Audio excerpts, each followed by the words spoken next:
So next up, we are going to be working on our Papel Picado, which is actually Spanish for pecked paper. Now this is a tradition that actually originated all the way back with the Aztec civilization. And the people who make Papel Picado nowadays take stacks of tissue paper, big stacks, and they will chisel out tiny details using a hammer and like special tools. Now, we don't have a hammer or special tools, and we also don't have enough tissue paper to make a stack. Yeah. So we're going to be showing you a little bit of an easier way to make your own design. So you want to make sure that you have your piece of your colored tissue paper. Now, you can use the same color you use for your marigold if you want. I found a place for my marigold, by the way. You can use a different color as well if you want, too. And you're also going to need a regular sheet of paper that you can draw your design on, because if you draw your design on the tissue paper and you turn out and you don't like it, it's going to be really hard to erase on. So we want to make sure that you have a regular sheet. You want to make sure you have a pencil, and you're going to need to make sure that you have a dark black marker so that you can trace over it, so it'll be much easier to see later on. Okay, so first we are going to draw a design on our paper, and it could be any sort of thing that you want to have on your Papel Picado. It helps if it's simpler. The simpler it is, the easier it will be to cut out. So, if you want to include some symbols of Dia de los Muertos, like skulls or candles or other things that you associate with the season, I think Beth said she was going to use a pumpkin in her design. So it's totally up to you what you want to include. Go ahead and start designing.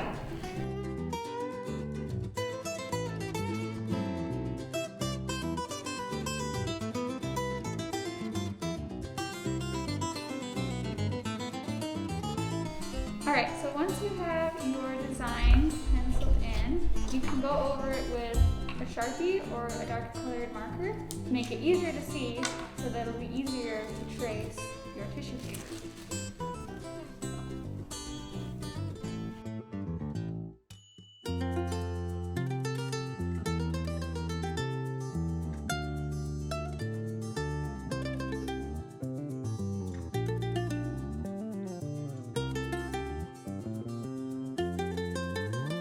So once you've finished tracing over your design, you're going to lay it underneath your tissue paper.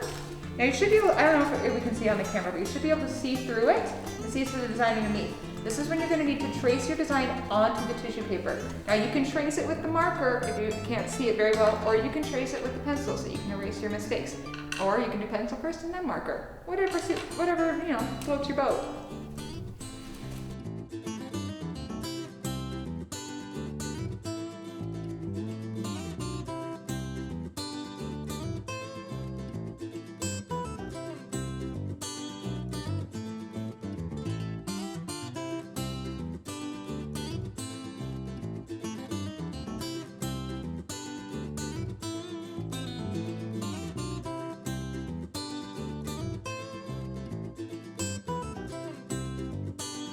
Okay, so after we've traced our tissue paper, now we have our design, and the next part is kind of tricky. We're going to cut out the white space of our design. So you need to figure out what parts you're going to cut out so that the design comes through, but you don't want to cut out too much or else everything will just fall through.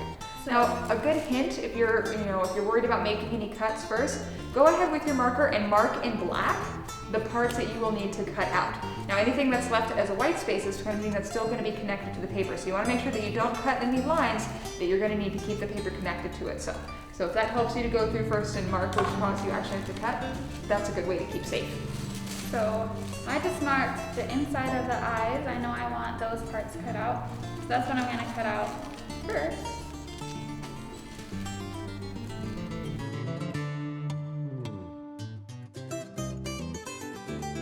So when you cut your tissue paper, sometimes you have to fold your paper and cut it just a little bit so that you can get into the middle of the paper.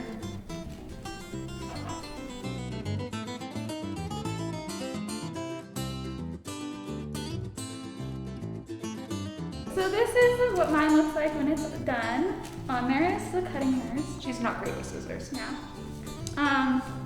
So once it's all done and all of your white spaces cut out, you're going to get your string in your box and some tape, and you're going to tape the string to the top of your Papel Picado.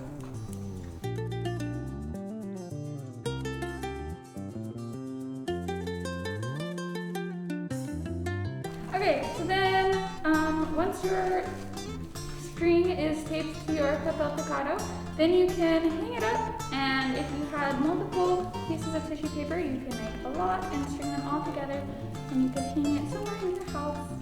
All right, and now if that's a whole sequence of events, maybe you don't have 4 hours to spend cutting out your Papel Picado, that's valid. We have another way for you to do it. You can also use the snowflake method, where you fold your paper in half a few times. And fold it any way you want. Any way you deem fit, whatever feels good.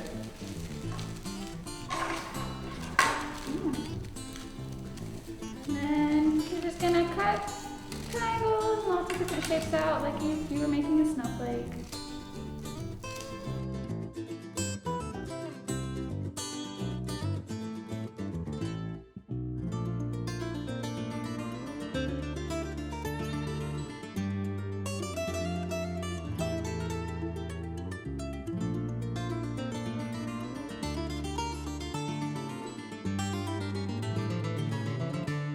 So then once you cut as much as you want, you can unfold it and see what kind of design See what you get. get. Oh geez, how did that fold it up? Okay, unfold it. Wow. Oh my goodness. Cool. So we folded ours different, so our design is pretty different.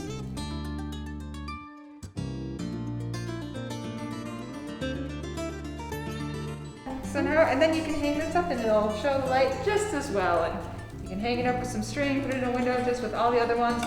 And hey, no Sharpie.